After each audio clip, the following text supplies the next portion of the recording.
Yun talaga yung pinakamalala kong hagulgol. More than dun sa mahabang confrontation scene, yun talaga yung hinagulgulan ko na parang, putang ina, hindi yun yung pahinga na deserve ni Bambi. Hindi siya dapat umabot sa mamamatay siya para makapagpahinga siya, para matupad niya yung pangarap niya. Kaya sabi ko, hindi. Bago maging huli ang lahat, as much as I can, I will spend time with myself to rest. I will spend time to just, just be here, sitting down, hindi masyado nag-iisip.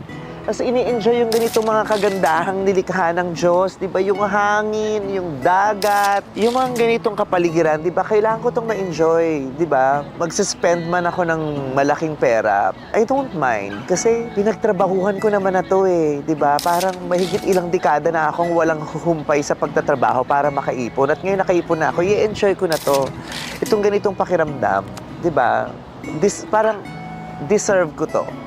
Deserve ko to. At yung oras kasama si Ayo ng ganito na kami lang. Tapos yung pagkakataon na maranasan din ni Ayo na makapagbisikleta sa mga ganitong klaseng lugar. Ang saya-saya kong nakikita yun na na-experience niya.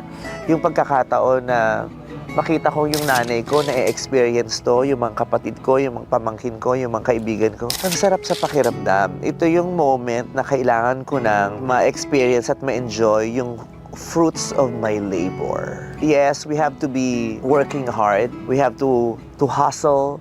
We have to find a living. The most important thing is to live. Kailangan damahin natin yung buhay. Lalong-lalong na kung nagtrabaho ka talaga ng patas at malala. Sa showbiz, pag malaki yung bayad sa'yo, ang hirap pagpakawala ng racket.